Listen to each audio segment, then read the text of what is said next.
So we've been looking at the truths of the New Covenant the last few sessions.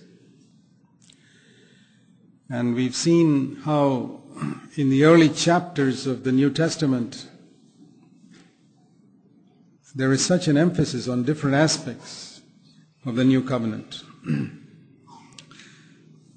We were looking at the temptation of Jesus in Matthew chapter 4 in our last study.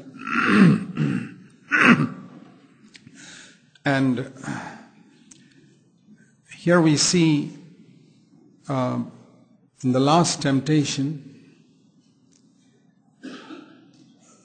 the devil showing Jesus all the kingdoms of the world, Matthew 4, verse 8, and their glory, and saying, I'll give you this if you fall down and worship me.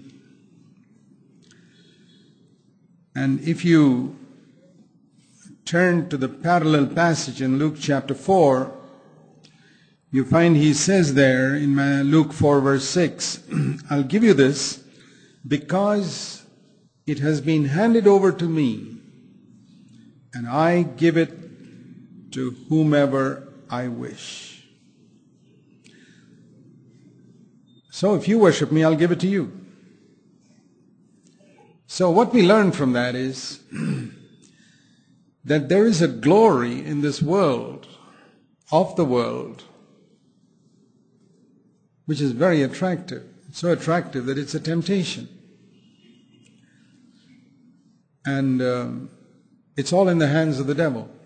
He says there, it's been handed over to me. That's by Adam.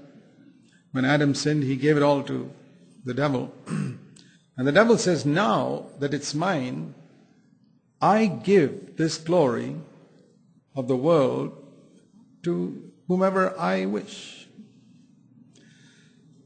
And you can have it, Jesus, if you bow down to me. So what we learn from that is, to get the glory of this world, you have to bow down to Satan somewhere or the other, to some extent. You don't have to be a worshiper of Satan, but you've got to bow the knee somewhere to get it. The glory of the world is wealth, honor, position. And this is where Jesus overcame. Now in the Old Covenant, you never read of anybody having to overcome the world. They had to avoid sin. But the world was something to be enjoyed. I mean, David and Solomon, all those people in the Old Covenant, they didn't try to conquer the world. So we see here that in the New Covenant, there is something higher the Lord leads us to, which He could not lead people in the Old Covenant to, and that is to overcome the attractions of this world. We can use the world, but not be overcome by it. When we talk about the world, we're not talking about this physical earth, but there is a system called the world, which the New Testament calls the world, a whole system, the ruler of which is the devil. And it's that system we have to overcome. And it's a tremendous exercise to live in the midst of that system and overcome it. Now when you get to heaven, to say we have overcome the world means nothing, because you're not in the system. You can't overcome it. And nobody in the Old Testament had to overcome it. You couldn't overcome it in the Old Covenant. You didn't even know what the world was.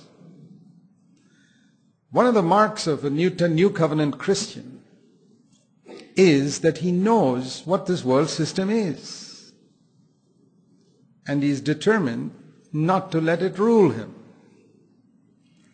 I want to show you a few verses. You know, Jesus was the first one who was offered that and refused it, overcame it. And he said that in John 16. No human being ever walked this earth who had overcome the world like Jesus. It is not what we read in many religions of being detached from the world and living like a pilgrim or a hermit in some forest. Jesus was not living like a hermit in some forest. He lived right in the middle of the world, worked in that world, lived in that world, ate the food and dressed like everybody else and overcame.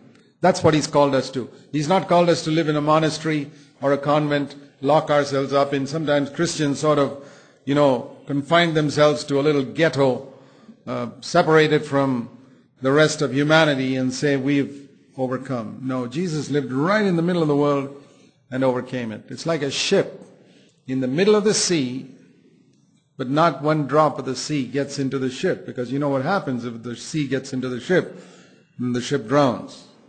So that's how we're to be in the world. We're not to be like a ship kept in a dry dock. You know what a dry dock is? It's a dock where they repair ships.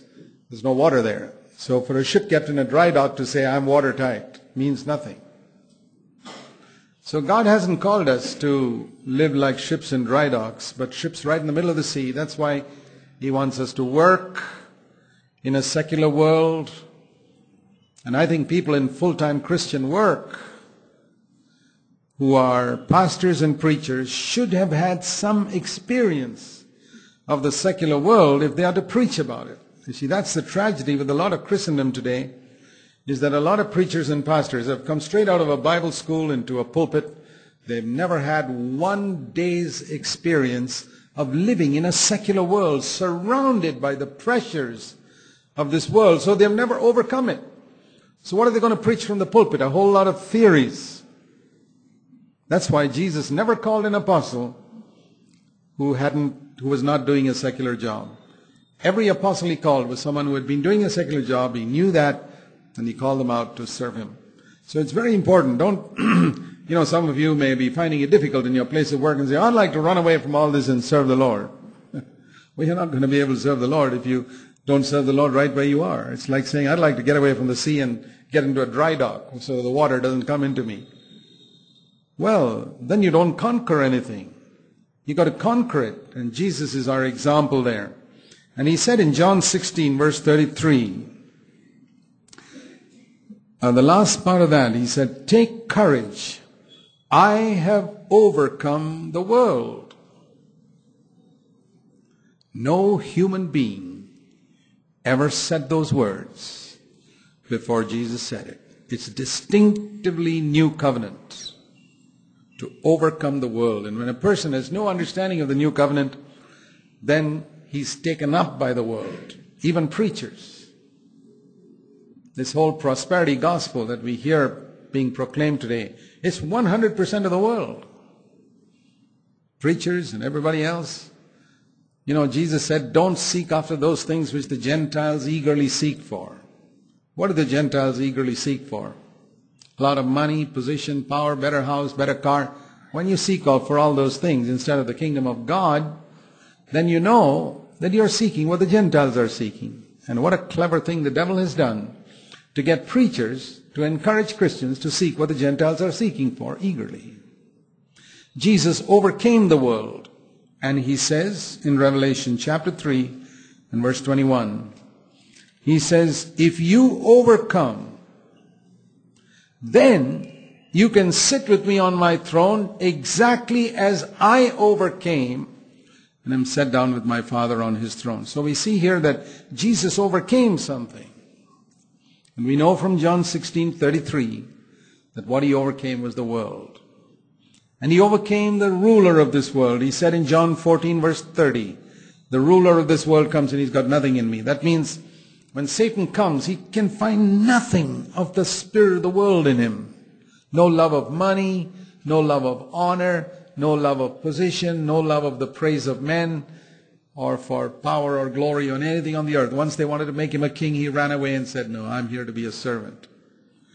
Now I want to say, brothers and sisters, if you're not serious about this, you'll never enter the new covenant.